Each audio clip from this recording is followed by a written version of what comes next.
Thank you very much, Sean, to first of all my new Shadow Minister of Labour, who is working hard on behalf of all of us, and thanks to Sean Strickland for hosting me. But most of all, thanks to all of you who either build the country or fight for the people who build the country. You're the ones who handle the grievances, negotiate the wages, find the jobs, provide the skills, and train the future.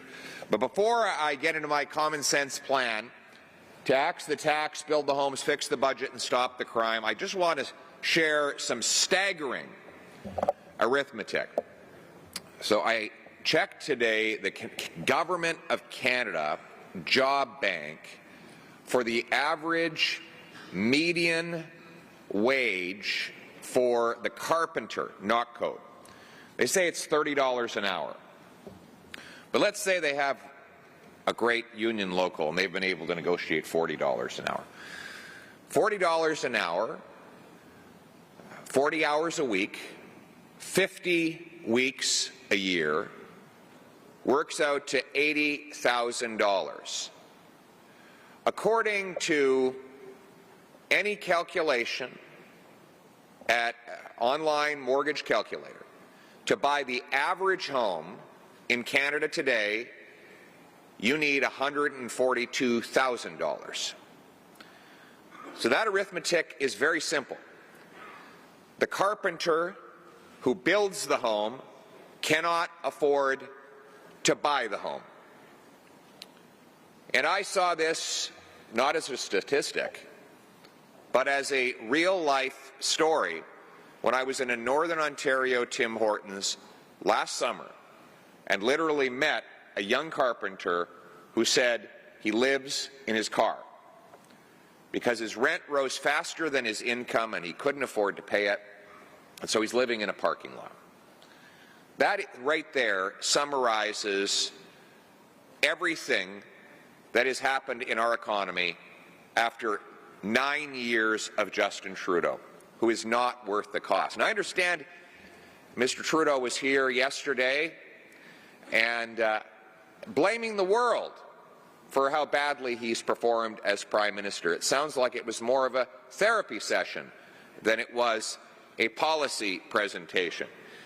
He was talking about how the world has made it impossible for him to keep his promise to the middle class. Remember the famous promise that he was going to help the middle class and those working hard to join it? Remember, he made that promise when the average rent in Canada was $950, when the average home cost just over $400 grand. Well, 9 years later, housing costs have doubled. Half of Canadians are buying food that is past its best before date. A fifth of Canadians say their health has diminished because they're eating rotten or low-quality food. We did not have these problems before Justin Trudeau. We did not have 2 million people lined up at food banks. We did not have 8,000 joining the Facebook group called the Dumpster Diving Network. This is a group of Canadians who share tips on how to find a meal in a garbage can. We didn't have 28 dead bodies in coolers outside of the St. John's Hospital next to a dumpster because their family members cannot afford a burial or a cremation, and so they've asked the hospital to just refrigerate the bodies until they can save up enough money to say goodbye to their father, mother, aunt, or uncle. That did not happen before Justin Trudeau. But so you can imagine, on the stage yesterday, his role was not to brag about all that he's achieved in a decade, but to make excuses. But I'm here to tell you, first and foremost, that these mistakes and these excuses don't cut it, because the rest of the world is not living through the misery that he has caused here at home. For example, the rest of the world is not paying Justin Trudeau's carbon tax or anywhere close to it. We now have the second highest carbon tax in the developed world. We have the second highest annual death rate associated with opioid overdose among the 11 countries that the Commonwealth Fund has studied. Only the U.S. is worse. We have worse housing affordability than all but one of the nearly 40 OECD countries. Housing costs in Canada have risen 40% faster than incomes. That is the biggest gap of any G7 country and the second worst in the entire OECD. After 9 years of Trudeau, we have the fewest homes per capita of any country in the G7, even though we have the most land to build on, we spend the most money on residential construction, and we have by far the most mortgage debt as a share of our GDP. This decade, the OECD says that Canada has had the worst economic growth in that group of nations, and they project we will have the worst economic growth for the next 3 decades. Canada is one of only 8 countries in the OECD where average real incomes today are lower than before the pandemic, as inflation has outpaced nominal income growth. I repeat, we cannot use the dog ate our homework excuse of COVID for that, because most of the advanced countries have seen incomes outpace inflation since the pandemic, even though here in Canada we have not. And Canada is expected to rank dead last among OECD countries for growth in labour productivity over most of the next 40 years. That is his record put up against other countries. So no, it is not acceptable to simply blame the rest of the world for problems that are made in Canada. And furthermore, it's worth recognizing that while most Canadians are suffering, it is the working class that is suffering the most. The working class has been turned into the working poor. The policies of Mr. Trudeau and Mr. Singh are disproportionately bad for wage earners. Let me tell you why. When the government runs deficits, and it can't fund those deficits through borrowing alone, they create more cash. So in the last 3 years, the money supply in Canada has grown from $1.8 trillion to about $2.4 trillion. Now, that is a 32% increase in the number of coins, bills, and bank deposits. The economy, meanwhile, grew by about 4%. So the cash is growing 8 times faster than the stuff that cash buys. And when that happens, the cash bids up the price. If you have an economy with 10 apples and $10, it's $1 an apple. You double the number of dollars in the economy to 20 and you still have only 10 apples, well, you're not twice as rich, it's just that each apple costs twice as much. So now it's $2 an apple. That is inflation, or as I call it, just inflation. But the reality is, inflation doesn't affect everybody equally. There's always been the tension, and the union movement has been at the forefront of fighting for justice in that tension between capital and labor. Capital and labor. Who benefits and who loses from inflation? Well, people with a lot of capital do okay. Why? Because their capital goes up with inflation. If you have speculative land holdings, jewelry, fancy wines, arts, stocks, and the government causes inflation, well, your assets are bid up and you get richer. And that's one of the reasons why wealth is concentrating in Canada today, because those who have inflation-proof or inflation-positive assets are getting richer every single day. But those people who live off their wages, well, their purchasing power goes down. They suffer a real pay cut. And that is what has happened to our working class. You represent the wage earners and the future pensioners. Their wages and pensions have lost purchasing power.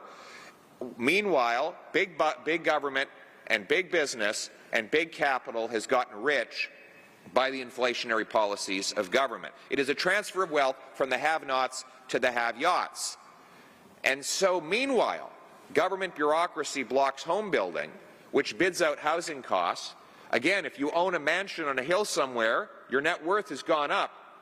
But if you're a working-class kid doing an apprenticeship in one of the union training halls who dreams one day of owning a home, well, the ladder has just been lifted up the castle wall, and you'll never be able to climb that ladder because it's out of reach.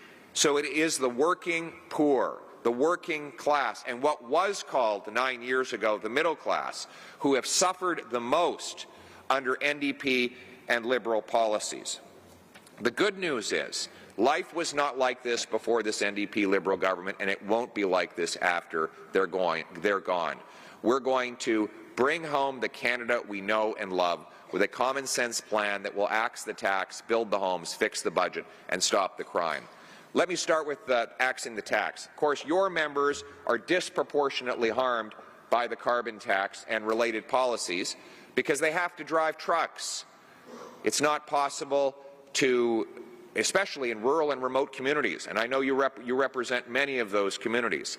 Those folks who drive trucks in order to take their tools to job sites pay a disproportionately high price for the carbon tax. They are among the 60% of Canadian families who pay more in taxes than they get back in rebates. And then their employers have to pay that tax, which forces them to reduce wages and pass on the losses to their wage-earning workers.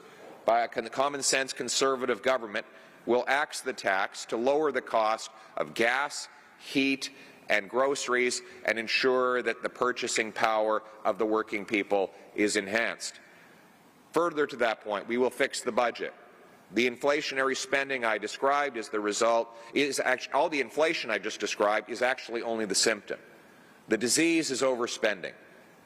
Government spending drives deficits, taxes, and inflationary money printing. We're going to use a common sense principle that your members and your union halls use every single day to run your finances. It's called the dollar for dollar rule.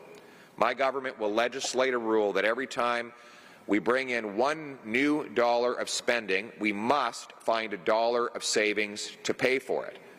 That will require we go into our bureaucratic departments and root out waste and mismanagement to optimize use of money. If we want to spend more here, we have to spend less there, or we have to get a bargain here and there.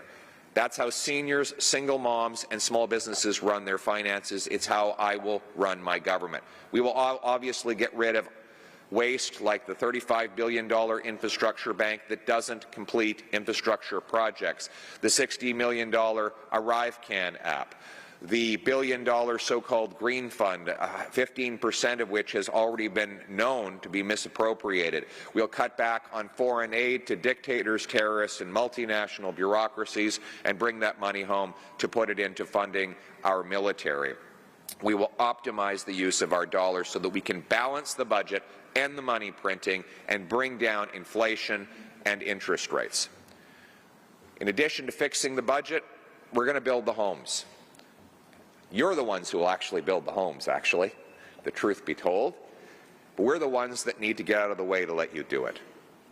Canada, as I said at the outset, has the fewest homes per capita of any country in the G7, even though we have the most land to build on. We spend 9% of our GDP on residential construction, which is twice the OECD average, twice what they spend in the States. We have the most mortgage debt as a share of GDP. And we have by far the most land and lumber per capita. So how is it that we have the fewest homes? The answer is that we have the absolute worst bureaucracy. We have the second slowest building permits in the OECD. This might seem like a nuisance. It's not a nuisance. It is a massive cost. C.D. Howe calculates that in Vancouver, the cost of permits, that is to include the charges, the fees, the delays, the rezoning, the consultants, the lawyers, adds up to $1.3 million for every newly built home. In Toronto, it's $350,000. The GTA municipalities have hiked their development charges 900%. Winnipeg blocked 2,000 homes next to a transit station built for those homes. Montreal has blocked 25,000 homes in the last 7 years, according to the Montreal Economic Institute. All of that is passed on to only two people, the person who builds the home and the person who buys the home. Let's be honest, the big developers don't pay any of it. They pass it all on. And if the cost gets too high to make it profitable, they go build somewhere else.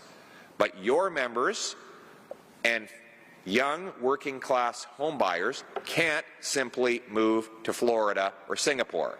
They have to find a home in Barrie. And so they're the ones that are paying the full price.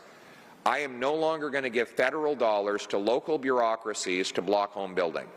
Rather, I'm going to reform the entire infrastructure transfer to municipalities to link the dollars they get to the homes that are allowed to be built. They will be required to free up land, speed up permit, and reduce development charges as a condition of getting federal funds. We'll require they permit 15% more housing completions per year to get the funds.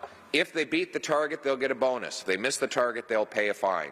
We'll sell off 6,000 federal buildings and thousands of acres of federal land to build, build, build. I'll require every federally funded transit station be pre-permitted for high-density housing all around and even on top before the municipality will get the money. They will have to bridge finance, and I will not send them the check until there are apartments around those transit stations so our youth and seniors can live next to bus and trains, and we will back the trades because we need more boots, not more suits.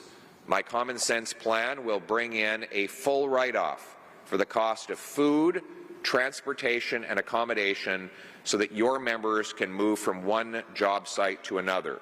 Today, a CEO can write off the cost of his private jet, but a pipe fitter who travels from Timmins to Fort Mac to do a job can only write up $4 grand, even if he has to do 20 flights a year. That is insane. And yesterday, we had the minister come before you and ask you to thank him because he's going to consider looking at, studying the Conservative private members' bill to bring tax fairness for traveling trade workers. Enough consideration. That minister is allowing CEOs the write-off. It's time to allow the workers the same write-off, and common sense Conservatives will adopt the bill from Chris Lewis, Conservative from Windsor, C241, to let our tradespeople write off those costs. This builds on other pro-worker. Yes, thank you. This builds on other pro-worker policies that we have supported since my leadership. Conservative bill from Sarnia MP, Marilyn Gladue, which puts pensions to the front of the line in the event of bankruptcy so that the bondholders and other financial speculators do not get paid before pensioners when a large employer goes bankrupt. The liquidated assets of the company go first and foremost to fully funding the pension of the workers and keeping the promise to them. I'm proud that that bill passed the House of Commons and the Senate and is now law so that pensions are safe.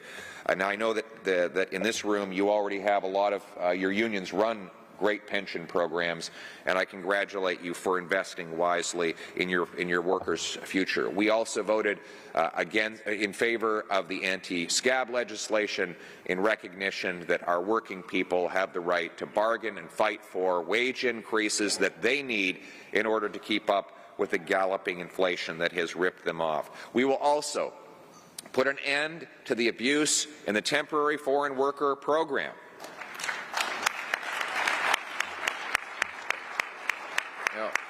Yesterday, now I don't have to actually criticize the government for this, because yesterday I'm told before you that Mr. Trudeau said the temporary foreign workers program was out of control. Geez, if only he knew somebody who could do something about that. If only he could find out who's been in charge for the last 9 years, during which time the number of temporary foreign workers has tripled from 60,000 in 2015 to 188,000 last year. Tripled. While we still have trades workers who can't find jobs, he brings in temporary foreign workers in order to allow employers to bid down wages and undercut Canadians. This is outrageous. When I was employment minister, we cut back on temporary foreign workers because we saw in the data exactly what the big corporations were doing. They were abusing the program to drive down wages. In a free market, you have a natural tension between work and wages, where the employer has to bid up wages in order to attract the best workforce. But that free market doesn't exist if he can simply go outside of Canada and replace available Canadian workers with temporary foreign workers from lower wage countries who are willing to accept less money and much abuse. And that abuse has run rampant under Justin Trudeau, and it's gotten to the point where we're even using tax dollars to subsidize temporary foreign workers and other foreign workers coming to our country, taking jobs that Canadians could be doing. We see this with the Nexstar plant in Windsor, where the job descriptions for people say that they have to have a fluency in Korean. And this is not just for highly specialized work related to the setup of the plant. It is for jobs that can, like forklift operator, that Canadians can and do. And this is at a time when your members are in Windsor are out of work. My government policy will be very simple. There will be no tax dollars to subsidize foreign workers. Our tax dollars are for our workers in this country, period.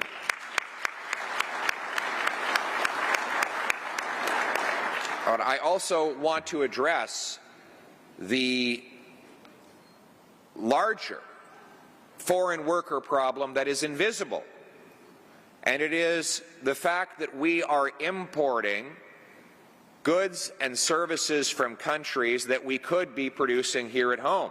So let's stay on the theme of electric cars. Canada produces little to no lithium. In 2022, we produced no lithium, even though we have about the 6th biggest reserves on Earth. So when you see people driving around in Teslas, feeling good about all they've done for the environment, the lithium in that battery was refined in China, probably mined in South America, rather than coming out of mines here in Canada, even though we have the stuff right beneath our feet. Why? Because we have the 2nd slowest building permits in the OECD. It takes 19 years to go from concept to shovel in the ground for a mine. 19 years. This does nothing for the environment. What do we learn about the environment in years 16, 17, and 18 of the study that we could not have learned in year 1 and 2? That is the question. Well, what we're learning is that we're outsourcing our economic future and taking jobs away from tradespeople who could be mining these minerals. In Northern Ontario, we have what should be the Ring of Fire, still not operational. I talked to the First Nations who want the project to get going. I said, is the shovel in the ground? They say the snow shovel is in the ground. Why? Because they've been waiting 5 years for a permit for a highway to get to the future mines. 5 years for a highway permit. This is insane. We need to speed up our permitting. I will repeal the unconstitutional law, Bill C-69, and replace it with a law that will streamline approvals, protect the environment, consult First Nations, but get mines and other major resource projects approved in 18 months, not 18 years. We will build natural gas liquefaction plants, pipelines. We will use responsibly our oil sands. We will approve nuclear facilities to power our grid with clean, green, Canadian nuclear power using Saskatchewan uranium, Ontario know-how, and your trades workers from right across this country, because they are the best in the world. We're going to bring home our money to this country, turn dollars for dictators into paychecks for our people.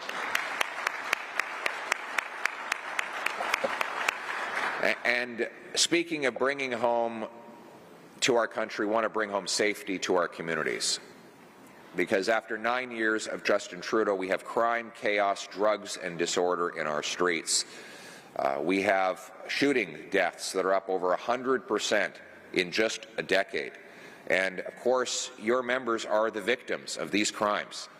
That is the result of the catch and release criminal justice system that Trudeau has given us, so that the same 40 offenders had to be arrested 6,000 times in Vancouver. That's 150 arrests per offender per year. My common sense plan, would make repeat offenders ineligible for bail, parole, or house arrest. It will be jail, not bail, jail, not bail.